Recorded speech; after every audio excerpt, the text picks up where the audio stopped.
आंख बंद करके आभा मंडल पर एकाग्रता।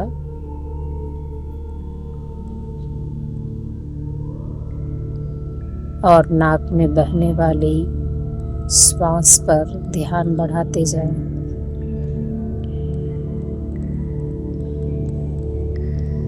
क्रिया योग का अभ्यास सर्वोच्च मंत्र है।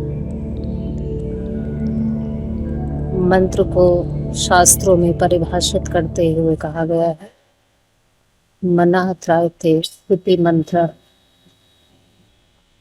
जिस चीज से मन का त्राण हो वही मंत्र है। हमारा मन जिस साधना से ऊर्ध्वगामी हो, अंतर्मुखी हो, ईश्वरोन्मुख हो, वही मंत्र है।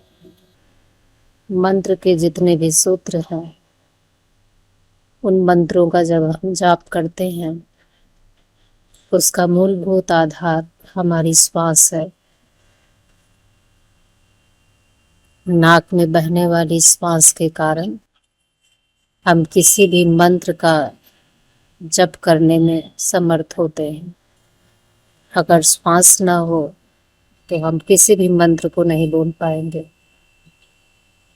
श्वास मंत्रों का मूल आधार है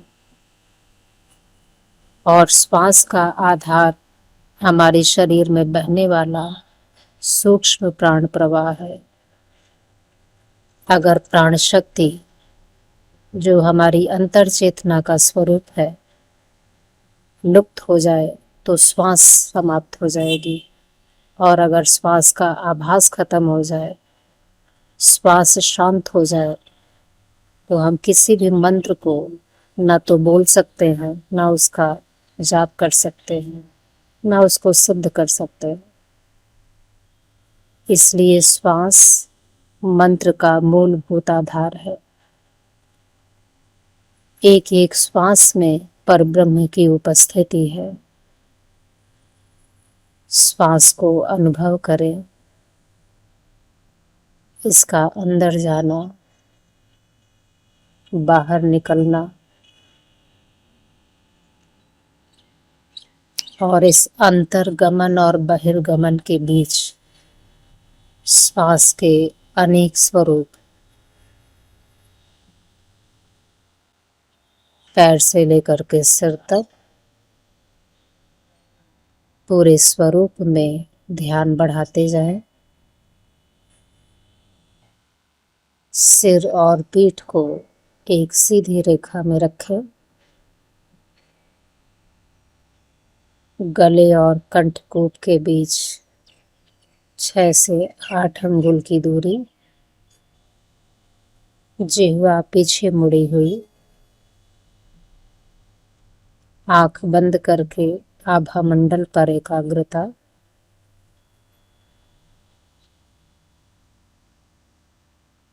और नाक में बहने वाली श्वास पर ध्यान बढ़ाते जाएं।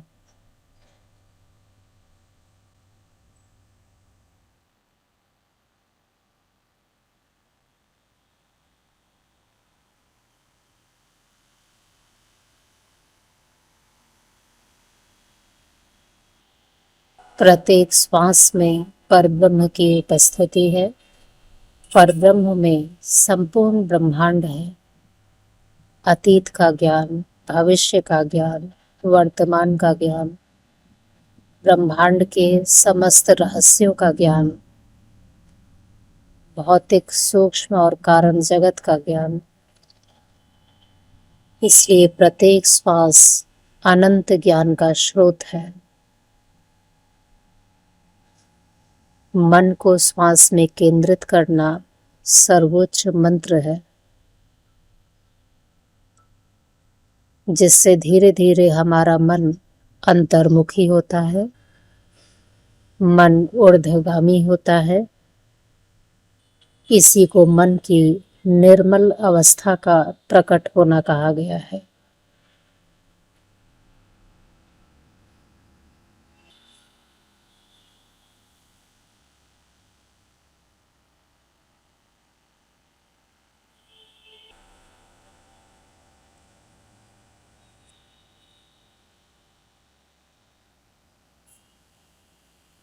श्वास में और अच्छी तरह ध्यान बढ़ाते जाएं। श्वास को न तो रोकें न चलाएं, केवल उसका अनुभव करें। एकाग्र हो जाएं प्रत्येक श्वास में। आंख बंद करके माथे के सामने ऊपर की तरफ प्रकाश अंधकार के आभा मंडल को देखते रहे।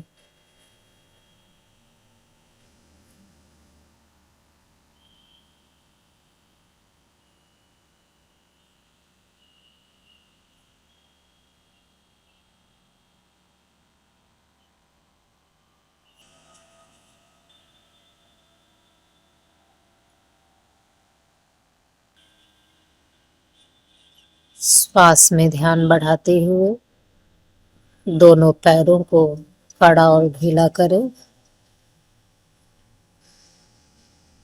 पैरों में और अच्छी तरह ध्यान बढ़ाएं। जो अनुभव हो रहा है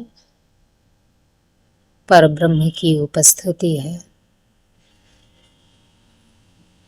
पूरी पीठ को कड़ी और ढीली करें। दाहिनी पीठ और बाईं पीठ ध्यान बढ़ाते जाएं। सीने और पेट को फुलाएं और पिचकाएं। कंधों को आगे और पीछे की तरफ ले चलें। श्वास में ध्यान और बढ़ाते जाएं। दोनों हाथों को कोहनी से मोड़ें और फैलाएं। श्वास में ध्यान और बढ़ाते जाएं।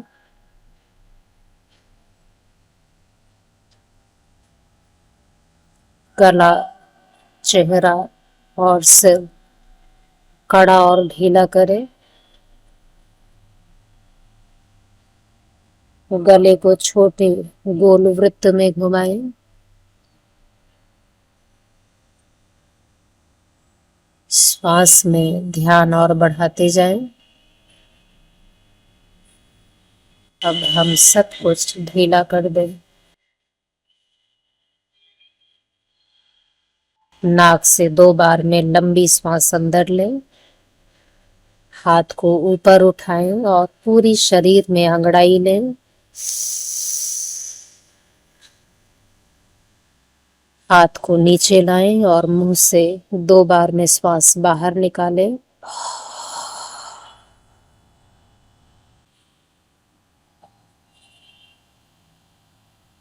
दोनों पैरों को सामने फैला करके इसी प्रकार अभ्यास करें। सिर, चेहरा, गला, दोनों हाथ, पीठ, सीना, पेट और कमर से पंजे तक दोनों पैर अंगड़ाई लें एक एक अंगों में और श्वास में गहरी एकाग्रता बढ़ाएं। श्वास ही वह दिव्य माला है जिससे सारे मंत्र, सारा ज्ञान, संपूर्ण रहस्य छिपा हुआ है। एक एक श्वास में परब्रह्म की उपस्थिति है। शारीरिक परिवर्तन जो इस स्वरूप में प्रकट हो रहे हैं और अच्छी तरह उसमें ध्यान बढ़ाते जाएं। हाथ को नीचे लाएं, पूरी शरीर ढीली, पैरों को मोड़ करके सामान्य अवस्था में बैठें। और अब हम आंखों को खोलेंगे।